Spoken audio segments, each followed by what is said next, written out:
Ça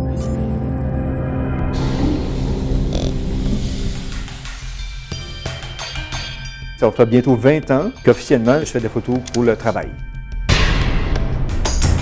Le Pinole, il n'y a rien de plus simple. Moi, je suis photographe professionnel, j'exerce à Québec. J'avais besoin d'un temps d'arrêt, d'une technique qui est peut-être plus à dimension plus humaine. La prise de vue low-tech, entre guillemets, moi, je le réalise par une technique qui est ancestrale, qui s'appelle la prise de vue au sténopé. J'aime le côté minimum de l'appareil photo, léger, silencieux de la chose.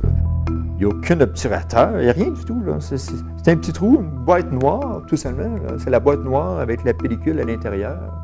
Pas de viseur. On arrive avec ça, puis on s'enligne, puis on y va.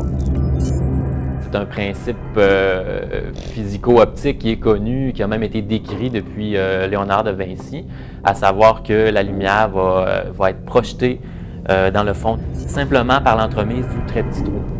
On a pris une pièce, à savoir ici un bureau. On a complètement obstrué toutes les entrées de lumière à l'aide d'un grand vinyl noir. Ce qu'on a fait, c'est qu'on a simplement pratiqué une très petite ouverture de la dimension d'un 25 sous à peu près.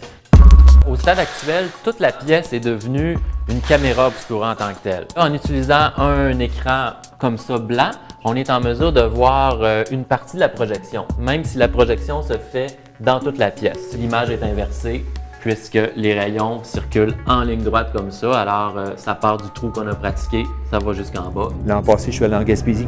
Ici, j'ai l'appareil Leica, j'ai la numérique, j'ai des appareils, ce qu'on appelle des toy cameras, des Olga. Mais quand je suis allé en Gaspésie, j'ai mis dans mon sac seulement le Pinole.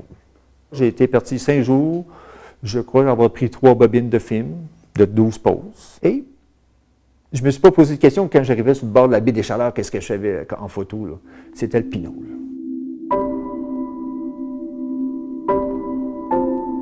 C'est là que le Pinole devient intéressant parce que j'ai jamais vu ça ici, moi, ce mouvement-là, étant donné qu'il y a un temps de pause qui est plus long. Ça fait partie de la photo Pinole. Hop, on déroule le film, puis mon Dieu, c'est beau. La notion de hasard, d'improductivité, de netteté, somme toute relative, est inhérente à ce médium-là. Il y a un certain lâcher-prise en tant que tel. Il y a un côté un peu aléatoire, là. On cadre, on imagine, on ne peut pas avoir la perspective qu'est-ce que l'appareil prend, et puis à un moment donné, on reçoit.